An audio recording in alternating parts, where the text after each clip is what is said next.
आप सभी को हरतालिका तीज व्रत की बहुत बहुत शुभकामनाएं। माँ पार्वती की कृपा से सबको अखंड सौभाग्य की प्राप्ति हो। दोस्तों, हरतालिका तीज का व्रत 6 सितंबर 2024 शुक्रवार को रखा जाएगा और आज की वीडियो में मैं आपसे शेयर करने वाली हूँ हरतालिका तीज व्रत की पूजा विधि। सुहाग किस प्रकार से लेना है, कलश का विसर्जन कब करेंगे और शिवलिंग का विसर्जन कब करेंगे, ये सारी जानकारी आपको आज की वीडियो में शेयर करने वाली हूँ। तो वीडियो बहुत महत्वपूर्ण है, पूरा ज़रूर देखिए और अगर वीडियो पसंद आए तो इसे लाइक भी ज़रूर कीजिए। तो हरतालिका तीज की पूजा के लिए सबसे पहले आपको एक चौकी लगाना है और उस चौकी पर लाल या फिर पीले रंग का एक वस्त्र बिछा दीजिए। अब उसके ऊपर आपको स्थापित करना है भगवान गणेश की, माता पार्वती की और भगवान शिव की एक मूर्ति या फिर आप चाहें तो फोटो की स्थापना कर सकते हैं।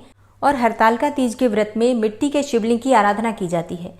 अब मान लीजिए कि आपके पास मिट्टी का शिवलिंग नहीं है, तो ऐसे में आपके पास अगर शिवलिंग है जैसे कि नर्मदेश्वर हो या कोई धातु का शिवलिंग हो, पारद का शिवलिंग हो, तो आप उस शिवलिंग की भी आराधना कर सकते हैं, पूजा कर सकते हैं।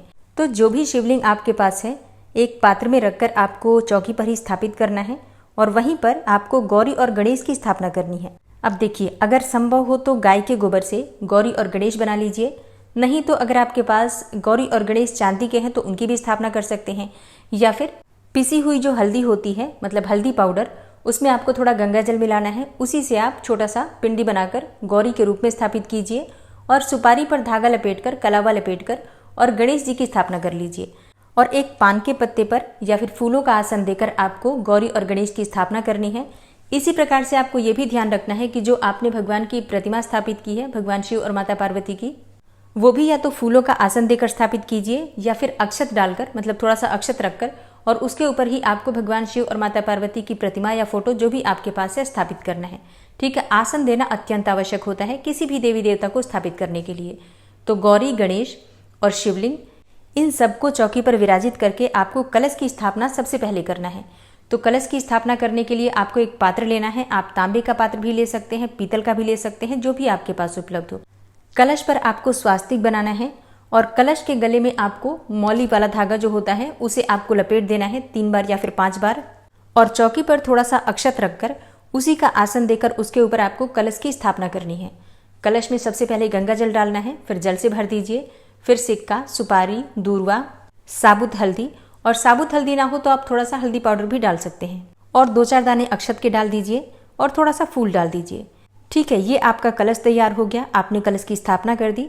इसके ऊपर आपको रखना है पंचपल्लव, मतलब कलश में आपको आम के या फिर अशोक के पत्ते रखने हैं और फिर पंचपल्लव के ऊपर आपको रखना है एक पूर्ण पात्र, मतलब एक कटोरी या फिर प्लेट में आपको थोड़ा सा अक्षत रखकर और उसी के ऊपर आपको दीपक की स्थापना करनी है। दीप कलश हम बना रहे हैं, तो कलश के ऊपर दीपक रखेंगे और इसको प्रज्वलित कर देंगे।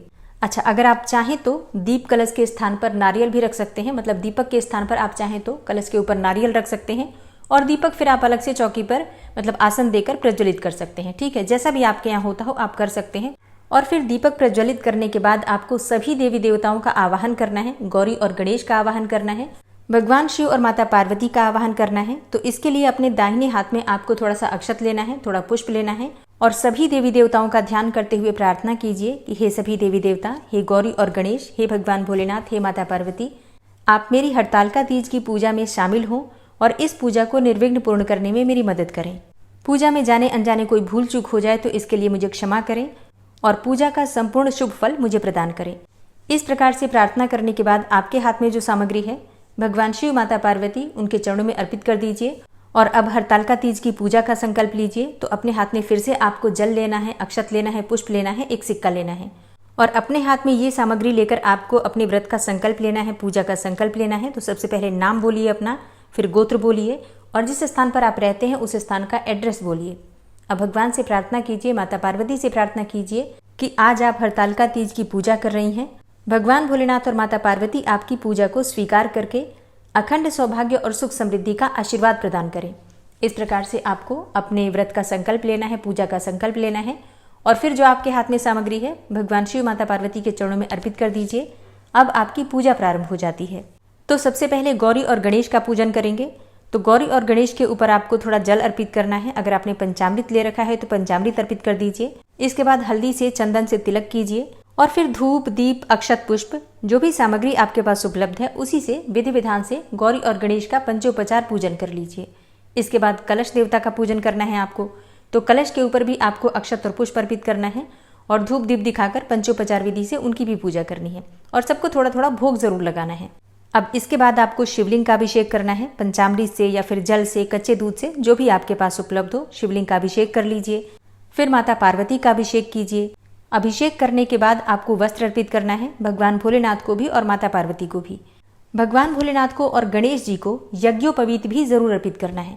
तो भोलेनाथ को आप अर्पित कीजिए सफेद यज्ञोपवीत और गणेश जी को पीला यज्ञोपवीत।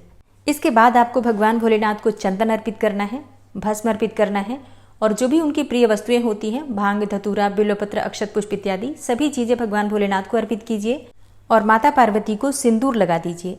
अब देखिए, वैसे आज पीला सिंदूर ही प्रयोग किया जाता है पूजा में, और अगर संभव हो आपका सिंदूरा आपके पास हो तो माता पार्वती को उसी में से सिंदूर लगाया जाता है। तो अगर आपके पास है सिंदूरा तो उसी में से माता पार्वती को 5 बार या 7 बार सिंदूर लगा दीजिए और फिर वही उंगली अपनी मांग में भर लीजिए और माता पार्वती से अखंड सौभाग्य के लिए प्रार्थना कीजिए। फिर माता पार्वती को 16 श्रृंगार की वस्तुएं अर्पित कीजिए या फिर जो भी वस्तु आपके पास श्रृंगार की उपलब्ध है, जितनी भी उपलब्ध है वही अर्पित कीजिए। देखिए, हरतालिका तीज की पूजा में कुछ वस्तुएं आवश्यक होती हैं अर्पित करनी, जैसे कि आपको सिंदूर, बिंदी, महावर, मेहंदी और कांच की चूड़ियाँ। ये 5 चीजें आपको जरूर चढ़ानी चाहिए। इसके अलावा फिर आपकी अपनी श्रद्धा है, सामर्थ्य है, आप जो भी चाहें अर्पित कर सकते हैं। वस्त्र भी अर्पित कर सकते हैं, बिछुए, पायल या फिर और भी कुछ अर्पित करना चाहते हैं तो बिल्कुल कर सकते हैं। जो हम सुहाग की सामग्री अर्पित करते हैं उसमें से कुछ चीजें हम दान करते हैं और कुछ चीजें आप स्वयं भी प्रयोग कर सकते हैं। तो अपनी शक्ति सामर्थ्य के अनुसार माता को सुहाग की सामग्री अर्पित कीजिए। फिर पुष्पों की माला अर्पित कीजिए भगवान भोलेनाथ को, भगवान गणपति को और माता पार्वती को। हरतालिका तीज में माता पार्वती को अगर आप लाल पुष्पों की माला अर्पित करते हैं तो इसे बहुत श्रेष्ठ माना जाता है। अगर उपलब्ध हो तो गुड़हल के या फिर गुलाब के पुष्पों की माला माता पार्वती को जरूर अर्पित कीजिए। इसके बाद इत्र अर्पित कीजिए, भगवान भोलेनाथ को भी इत्र लगाइए, भगवान गणपति को भी और माता पार्वती को भी। इसके बाद यथाशक्ति यथासंभव भगवान भोलेनाथ को, माता पार्वती को और गणपति को आप भोग लगा सकते हैं। चाहे तो फलों का भोग लगा सकते हैं, मिठाइयों का भोग लगा सकते हैं, या कई स्थान है जहाँ पर पकवान भी बनाए जाते हैं जैसे कि गुजिया इत्यादि। तो अगर आपके यहाँ बनता है तो बिल्कुल आप वो चीज़ें भी भोग में लगा सकते हैं। तो यथाशक्ति यथासंभव आप भगवान को भोग लगाइए। फिर धूप दीप दिखाकर उनकी पूजा कर लीजिए और वहीं बैठकर अपने हाथ में अक्षत और पुष्प लेकर व्रत की कथा सुन लीजिए। हरतालिका तीज व्रत की कथा आपको आने वाली वीडियो में मिल जाएगी, तो उसे ज़रूर सुन लीजिएगा। और हाँ, जितना भी संभव हो बैठकर माता पार्वती के मंत्रों का जप कीजिए। ओम सर्वमंगल मांगल्ये शिवे सर्वार्थ साधिके शरण्ये त्र्यंबिके गौरी नारायणी नमोस्तुते। या फिर जो मैंने आपको पहले मंत्र बोला है वीडियो के शुरुआत में, आप उस मंत्र का भी जप कर सकते हैं। देहि सौभाग्यम आरोग्यम देहि में परमम सुखम रूपम देहि जयम देहि यशो देहि द्विसोजेहि। या फिर ओम महागौर्यै नमः। इस प्रकार से आपको मंत्र जप करते हुए ही पूजा भी करना है और पूजा के बाद भी वहीं बैठकर जितना भी संभव हो इस मंत्र का जप कीजिएगा। आज की रात्रि में, मतलब हरतालिका तीज की रात्रि में मंत्र जप करने से अनंत गुना पुण्य फल की प्राप्ति होती है। अखंड सौभाग्य की प्राप्ति के लिए या फिर मन चाहे जीवन साथी की कामना से आप इन मंत्रों में से किसी भी एक मंत्र का अधिक से अधिक संख्या में जप कीजिए। और हाँ, जब आपकी पूजा पूर्ण हो जाती है तो भगवान भोलेनाथ की, माता पार्वती की कपूर से आरती कर लीजिए। इसके बाद क्षमा प्रार्थना कर लीजिए और अपने परिवार की सुख समृद्धि के लिए, दाम्पत्य जीवन को सुखमय बनाने के लिए, अखंड सौभाग्य के लिए या फिर मन चाहे जीवन साथी के लिए भगवान भोलेनाथ से, माता पार्वती से प्रार्थना कर लीजिए। अब आपकी पूजा पूर्ण हो जाती है। अब बात करें कि सुहाग कब और कैसे लेना है। देखिए, सुहाग कई लोग हैं जो कि शाम की पूजा के समय ही लेते हैं, कई लोग हैं कि अगले दिन सुबह जब पूजा का विसर्जन करते हैं तब लेते हैं। तो देखिए, सुहाग कैसे लिया जाता है। वैसे इसमें भी कई प्रकार के भेद हैं, जैसे कि कई स्थानों पर माता पार्वती को सिंदूर लगाने के बाद 5 या 7 बार सिंदूर लगा देते हैं और फिर उसके बाद माता पार्वती की मांग से ही 5 बार सिंदूर लेकर अपने आंचल में लगा लेते हैं, मांग में लगा लेते हैं और अपनी चूड़ियों पर लगा लेते हैं। तो ये एक तरीका होता है, कुछ स्थानों पर इस प्रकार से किया जाता है, लेकिन हमारे यहाँ ऐसा नहीं होता है। हमारे यहाँ माता पार्वती को सिंदूर लगाकर और जो हमारी उंगली होती है जिससे हम सिंदूर लगाते हैं उसी उंगली को अपनी मांग में भरते हैं और जिस डिब्बी से, मतलब जिस सिंदूर से हम माता को सिंदूर लगाते हैं, बस वो डिब्बी हम संभाल कर रखते हैं, उसे ही सिंदूरे में मिला देते हैं और थोड़ा सा अपने रोज के सिंदूर लगाने में भी रख लेते हैं, जिसे कि हम प्रतिदिन सिंदूर लगाने में प्रयोग करते हैं और फिर सिंदूरे में भी माता का आशीर्वाद हमें प्राप्त हो जाता है। तो आपके यहाँ कैसा होता है कमेंट बॉक्स में ज़रूर बताइएगा। तो माता पार्वती से सुहाग आप चाहें तो शाम की पूजा के बाद भी ले सकते हैं या फिर सुबह जब हम कलश का विसर्जन करते हैं तब भी ले सकते हैं। अब ये कुछ चीज़ें आपको अपने हिसाब से देखनी है, जैसा आपके परिवार में होता है आपको उसी प्रकार से करना होता है। और अब बात करते हैं कि पूजा करने का शुभ मुहूर्त क्या है।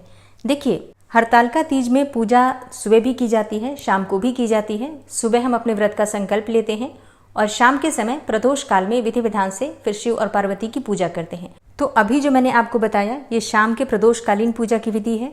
सुबह की पूजा संक्षिप्त रूप से होती है, मैं पिछली वीडियो में आपको बता चुकी हूँ। बस नित्य की पूजा कर लीजिए और व्रत का संकल्प ले लीजिए, ठीक है। फिर शाम की पूजा जैसे मैंने आपको बताया आप उस प्रकार से कर सकते हैं। सुबह की पूजा का शुभ मुहूर्त नोट कर लीजिए। सुबह 6:02 से सुबह 8:33 तक आप अपने व्रत का संकल्प ले सकते हैं और सुबह की पूजा कर सकते हैं। हरतालिका तीज के व्रत में हस्त नक्षत्र का विशेष महत्व होता है और 6 सितंबर को हस्त नक्षत्र सुबह 9:25 तक रहेगा। तब तक आप अपने व्रत का संकल्प ले लीजिए और सुबह की पूजा कर लीजिए। फिर शाम की पूजा का शुभ मुहूर्त आपको प्राप्त हो रहा है। शाम को 5:30 के बाद आप प्रदोषकालीन पूजा कर सकते हैं। फिर पूजा कितनी भी देर तक आप कर सकते हैं, कोई दिक्कत नहीं है, सिर्फ प्रारंभ आप सही समय पर कर लीजिएगा। और अब जानते हैं कि कलश का विसर्जन कब करना है। देखिए, कलश का विसर्जन अगले दिन करेंगे, मतलब सुबह आप जल्दी उठ जाइए, उठकर नित्य कर्मों से निवृत्त होकर स्नान कर लीजिए और स्नान करने के बाद विधि विधान से चौकी पर पूजा कर लीजिए और इसके बाद कलश का विसर्जन कर दीजिए। अगर आपने मिट्टी का शिवलिंग बनाया है तो आप गमले में डाल देंगे, किसी भी गमले में। बस इतना ध्यान रखिए, तुलसी के गमले में नहीं डालना है। इसी प्रकार से अगर आपने गौरी और गणेश बनाए हैं मिट्टी के या फिर गाय के गोबर से या फिर हल्दी से, तो इनका विसर्जन भी आपको किसी भी गमले में कर देना है। यहाँ भी आपको ध्यान रखना है, तुलसी का गमला नहीं होना चाहिए।